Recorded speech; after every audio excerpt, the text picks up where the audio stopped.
Hare Krishna. So it brings us to the 43rd verse of the 6th chapter of Gita entitled Dhyana Yoga. We have been discussing the verses wherein Lord Krishna tells Arjuna the state or the final destination of an unsuccessful yogi. कल हमने देखा, भगवान ने बताया कि अगर कोई बहुत लंबे समय तक योग पद्धति का अवलंबन करके भी पतित होता है, योगाचलित मानस होता है, तो उसे भक्तों के घर में जन्म लेने का अवसर प्राप्त होता है। भगवान कहते हैं इस तरह का जन्म अत्यंत ही दुर्लभ है। It is a very rare birth that a living entity gets a chance to come in the womb of a devotee mother. तो Krishna continues this, what is the benefit of being born in a devotee family. ये है आज और कल आने वाले 2 श्लोकों का विषय। कृष्णा सेज, टेक्स्ट 43, तत्र तं बुद्धि संयोगं लभते पौर्वदेहिकं यतते च ततो भूयः संसिद्धौ कुरु नंदन। He says, on taking such a birth, he revives the divine consciousness of his previous life and he again tries to make further progress in order to achieve complete success, O son of Kuru. तो ऐसी अवस्था में जब वो एक माँ के गर्भ से ही भक्ति के संस्कार प्राप्त करके आ रहा है, तो उसे सबसे ज्यादा समय मिलता है अपने जीवन में क्या करने के लिए? भक्ति की पराकाष्ठा को प्राप्त करने के लिए। We see, भक्ति कैसे चलती है? जब हमारे जीवन में भगवान कहते हैं चतुर्विधा भजन्ते माम जना सुकृतिनो अर्जुनः, सुकृति के कारण, सुकृति यानी पुण्य नहीं, पुण्य ये भौतिक सुख देगा, पाप ये भौतिक दुख देगा। सुकृति यानी ऐसी क्रिया जहां पर हम भगवान की भक्ति या भगवान के भक्तों की सेवा करते हैं। We are in direct touch with either the process of devotional service or with his devotees who want him in his life. These acts are called as सुकृति, और मेजॉरिटीली ये सुकृतियां अनजाने में होती हैं। तो हम देखते हैं कि जब वो जान करके होती हैं तो उसे श्रद्धा पूर्वक कार्य कहा जाता है, जब वो अनजाने में होती है तो वो सुकृति है। तो हम देखते हैं कि भक्ति का मापदंड और भौतिक सुख वासनाओं का मापदंड ये बहुत अलग हैं। So, somebody who's born in a devotee family, not necessarily pious, but definitely having a lot of sukruti. कोई व्यक्ति हैं जो अपने जीवन में बहुत लेट भक्ति में आते हैं, आपने देखा है। कोई लोग हैं जो 50s 40s में आते हैं, कोई लोग हैं जो अर्ली 20s में आते हैं, कुछ लोग हैं जो माँ के गर्भ से ही भक्ति में आते हैं। Why is this distinction? ये डिस्टिंक्शन क्यों है?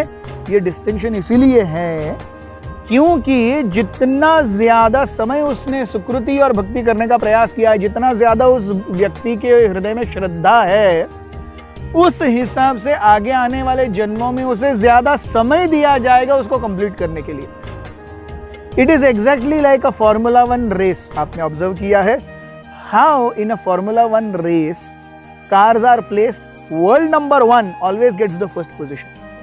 World number 2 gets the second position. 3 gets the third position. So ये रेसर्स कॉम्पीट कर रहे हैं, तो कंपटीशन में वो जितना रैंकिंग में बढ़ेगा उतना वो बाय डिफॉल्ट लाइन में आगे बढ़ेगा जब रेस स्टार्ट हो रही है। सो जितना वो आगे है लाइन में रेस के स्टार्ट होने पर, वो नेचुरल एडवांटेज हुआ कि नहीं? वो नेचुरल एडवांटेज है।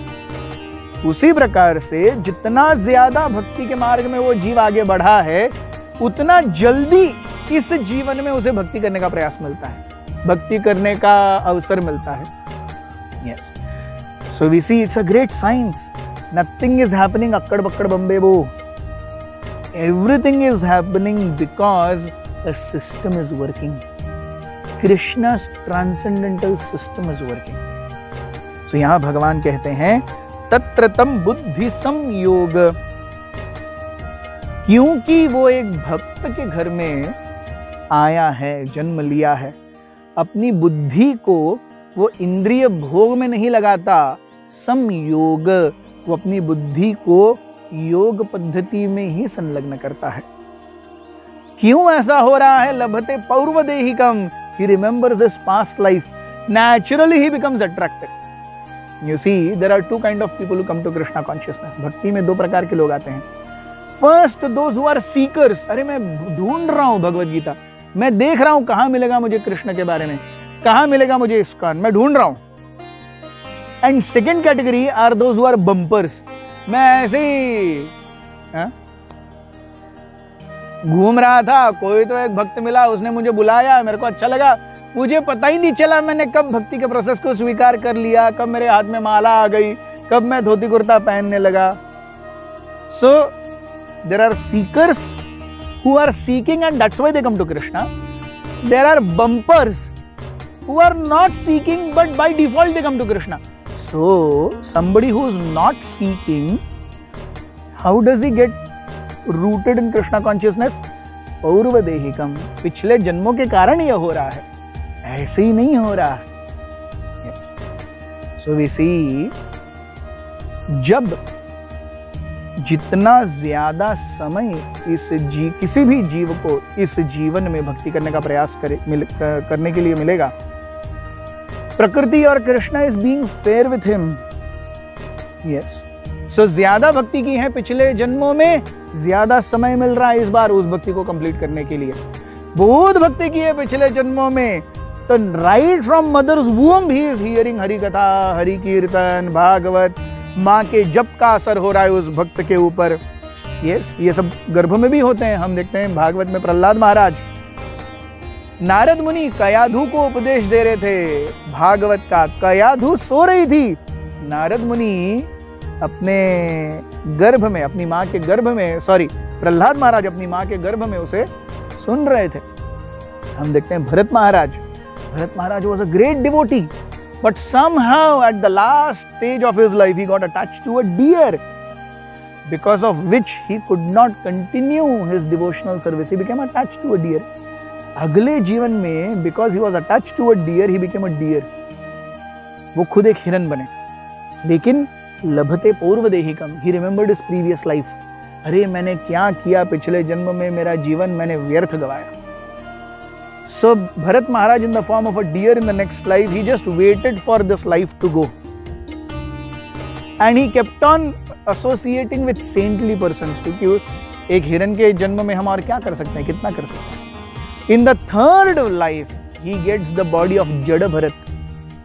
उस समय वो अपने जीवन में पौर्वदेहिकम, पिछले जन्मों के चीजों को याद करते हुए भक्ति की श्रृंखला को आगे बढ़ाते हैं, and he succeeds in his devotional service. So we see it's a great science. And Krishna says, my dear son, हे तात, नहीं कल्याण कृत कश्चित दुर्गतिम तात गच्छति. Anyone who wants to come to Krishna at any stage of life, progressed anywhere, is never a loser. Always remember this. Hare Krishna.